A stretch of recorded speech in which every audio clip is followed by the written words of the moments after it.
Hey, what's up? Misan here, and I wanted to do something that, quite frankly, I felt like I should have done when I was getting back into anime. So, long story short, like any other kid, I was born '92, right? So, like any other guy or kid from the '90s, anime was starting to get bigger and bigger in the United States of America. Dragon Ball Z, my cousin, and my neighbors were really big into that, and I was into it as well, and I watched it. You had Miyazaki was starting to get his stuff was beginning to get more and more licensed by the end of the '90s. You had Princess Mononoke, which was licensed by actually the Weinstein Company, so Harvey Weinstein. You had that going on where he acquired the rights and released, and Neil Gaiman wrote the translation. It's actually a very interesting story about how Neil Gaiman had to fight really hard to be able to have the translation not be super westernized and explain to these people, look, these people who are watching this Miyazaki movie are smart enough to get what Miyazaki is saying, and we have to keep it to his culture. Well, it's a story where Miyazaki, apparently, but really Miyazaki said it was his editor, but that they sent a sword to Harvey Weinstein saying no cuts. Miyazaki later said that it was actually his editor who did that, but he did meet what's his name, Harvey Weinstein, and that Weinstein tried to intimidate him, but he said he beat the man. So there's that. So yeah, stuff like Kiki's Delivery Service was getting big. I remember watching that a lot when I was a kid. Spirited Away for sure. And what really got anime really big though in the West was Pokemon. And now, yeah, anime. It's not the only company that. I'm sorry, anime in the '90s like Pokemon and stuff like that weren't the only animes to get big in the West. But to that degree. So you had in the '80s there. I know that manga was getting popular. Like Ghost in the Shell was pretty popular. Movies Ghost in the Shell in the '90s. Evangelion in the '95, I believe, is the year both of that stuff came out. But even then, it was still pretty on the ground. I had friends who were like in high school around that time watching Evangelion, talking about how they had to go find it online, and back then it was just dial up and these is finding different ways to watch anime is not as easy. It wasn't as easy back then as it is now, where you can just where to go, but back then not so much. So you had this thing where it's just very underground. Pokemon, it was on UPN, and then the Kids WB and Cartoon Network as well. And then the movies, when they came out, they were huge, obviously, too. And that just started things going. And after that, well, you had the Naruto series. Now, I really never had watched Naruto. I had a cousin. He's really big into anime, and I remember, I think I was maybe in middle school. Maybe he put an episode on. I was like, hey, check this out. It was a random episode, and I didn't like his character design. Naruto's character design just kind of felt a little. It's very loud character design. Let's be honest. And I just couldn't get into it. And I watched years ago, like 5 years ago, after going to Orange County with some friends who were into anime. They tried to put on a filler episode of that show.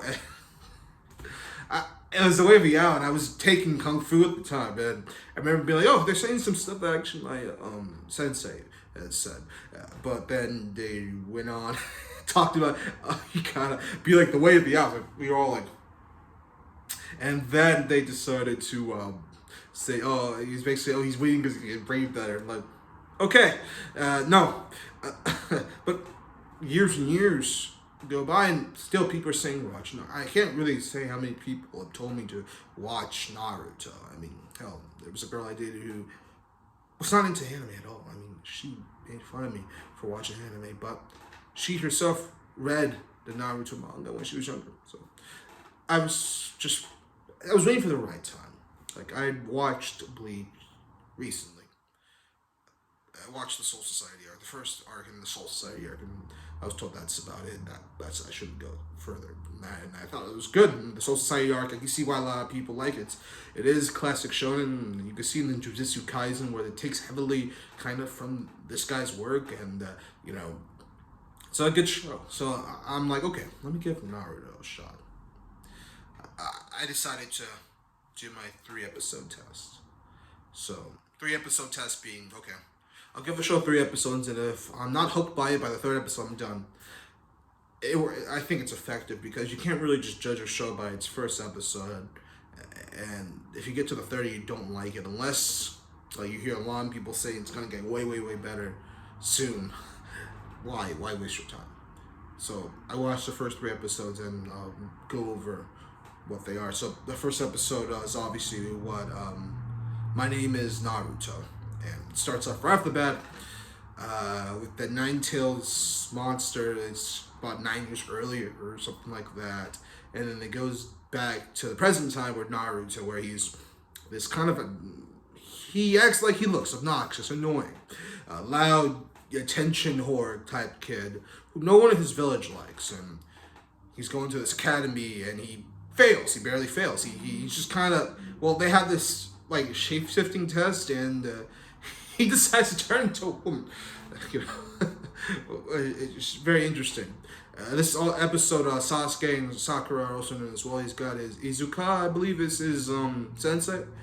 And there's this character who comes in, Mizuku, I believe is his name. I'm happy I'm remembering these names. That's another good thing I'm going to touch upon as I'm talking about the show, is that so far my impressions are the characters are pretty well, they're better than I thought they were going to be. I'll put it that way. So anyway, Mizuku comes in. He kind of starts taking advantage of Naruto. As you can see later into the show, I mean, anyone who's watching this probably has watched the show. He has issues. He's got this inferiority complex, so low self-esteem, if you will. And yeah, Mizuku plays upon this and gets him to go along with his plan so that, you know, he can do his thing. Basically, he says to Naruto, hey, look, I was like you, because Naruto has, well, the big thing about Naruto is that, this is what my cousin told me when I was younger too, that it was the one thing that made me interested in Naruto, is that he has like a beast within him. And I thought that was just a very interesting metaphor, you know, motif, because don't we all have a beast within us? And, you know, human society, we become very polite and diplomatic, but all the same, you know, we're listen to the song "Animals" by Dogs. You know, you gotta be trusted by people that you lied to, because when they turn their backs on you, you got the chance to put the knife in. So, with that being said, Naruto tries to go along with this guy's scheme, and it doesn't really work. His sensei finds out that, hey, Mizuku is, you know, doing this shit, the shady shit behind him, and, you know, but Naruto becomes a ninja. So, you know, he's already starting to overcome things a little bit, because, like I said, it's interesting because I like that they're focusing on Naruto's psyche here a little bit here. They're showing that, you know, he's got this inferiority complex, doesn't feel good about himself, you know, he's had a troubled past. He wants, it's classic shonen stuff, really. But instead of just focusing on a kid being like, you know, he's in the war and he's badass and he's fighting all that stuff or whatever, he's top of his class, it's showing more of a rags to riches kind of deal, but also showing his mindset. I mean, you can see where, like, I'm a fan of My Hero Academia. It's just interesting, the Dutch one as well, is that I've watched shonen, but I'm more into seinen. I'm 29 years old, and not to say that you can't be 29 and watch shonen, but, you know, the older you get as an anime fan, or just a fan of media in general, less you relate to things like of that nature. So I look at a show like Naruto, and I'm like, if I'd watched that when I was a kid, I would have probably been more into the characters. Whereas now I'm watching it, I'm looking at it from third person more. I would have looked at it more at a first person point of view as a kid versus watching as a third person. Like when I watched Soul Eater, I was like 24 when I watched Soul Eater. I didn't finish this, but I watched all that stuff when I was younger, and I kind of got into it. What I was basically going to say was I kind of stopped watching it. I also watched, like, Tenchi Muyo. There was a few other anime shows. I remember my sisters like Sailor Moon and Hamtaro. I would catch them if I had to or whatever. Running Kenshin was great. Metabots, I used to watch that. I think I watched the Beyblade anime a little bit. Saw one episode of Yu-Gi-Oh! Anime. 4Kids dub was terrible, so no. And then after that, I didn't really watch any anime until, well, I would watch like Miyazaki stuff here and there. I really respected him, but I didn't really get back into anime until I moved to Los Angeles. And I had these roommates. One was in the military, he did music, and another was an actor, and they were both into Full Metal Alchemist and Death Note. And yeah, I got hardcore into that. I was just impressed. And those are technically both shonen, but at the same time, they're not the shonen jump like Naruto, Bleach, One Piece, Dragon Ball Z, My Hero Academia, which I do like My Hero Academia. I think it's a, even then it's a little different, but I just find that shonen, well, it's geared more towards like teenagers, you know, young boys like 13 to, they want that 13 to 16-year-old range, whereas for the most part, then you got shonen like Attack on Titan, if you call that shonen, or Full Metal Alchemist, and like Mob Psycho 100, which are geared more to that 18 to 21-year-old range, if you will. And then you have seinen, which is like basically just, you know, 18 and up. Stuff like, well, I don't know, it's a good example. It's like Psychopaths. It's one of my favorite animes. And that's a great, or a manga like Goodnight Poom Poom. I think Ian Rosan is a genius writer. I just think seinen feels more. I feel more like an adult when I watch a seinen anime or read a seinen manga versus when I watch something shonen. It's a little different. It's more. It's not as nuanced. It's one of the biggest things saying. So that's why I'm not really into Jujutsu Kaisen, for example. That's the new shonen, you know, and it's just, you know, I thought the first episode was good. I think it's a quality show. It's just not something that I really want to invest my time in, as I think. Well, and the anime industry is becoming more and more pandering nowadays, anyway, because it's just getting more and more popular. So a lot of the gems are harder to find than it was before. Where I feel like before, when the anime industry was not as big, it was just a bunch of niches. So they would have their hits, and then they would have a show. They would just give a show a season like Death Parade or Shinseki Yuri, or like stuff like that, or like, I don't know, Madoka or Your Lie in April, stuff that was not necessarily mainstream, but some of that stuff did become mainstream, and yeah, that's what I'm into. I like stuff like that, or like yeah, there's some other stuff like what I think you read Zero is seinen, and yeah, that's, well, I think Your Lie in April is actually technically shonen, but then, you know, it's more of a demographic kind of thing. But this shonen is just Shonen Jump, Naruto, and I was thinking, well, you know, I'm too mature for this stuff. But what it is that it just allows me to have this different perspective about things. But I liked the animation of this show so far. The design, I should say, really is interesting to me, and I like the fact that it's going, like I said, to Naruto's psyche a little bit, and we can understand him a good bit from this first episode already, and it makes you want to watch more. So the second episode, what is my name is Konoharu, I think is this kid's name, who like Naruto finds, and his parent or some shit like that tells him, hey, Naruto's beneath you, don't do it. But then he decides to follow Naruto and becomes like his mentee. So Naruto's like, okay, cool. And it's a basic episode. You know, the first three episodes really seem to be just establishing characters and whatnot. And it kind of shows, it's interesting because it puts Naruto in more of a mentor position, and it kind of makes him see himself in a higher light, but also plays on the fact that no one really likes this dude. They find him annoying because he's a tryhard.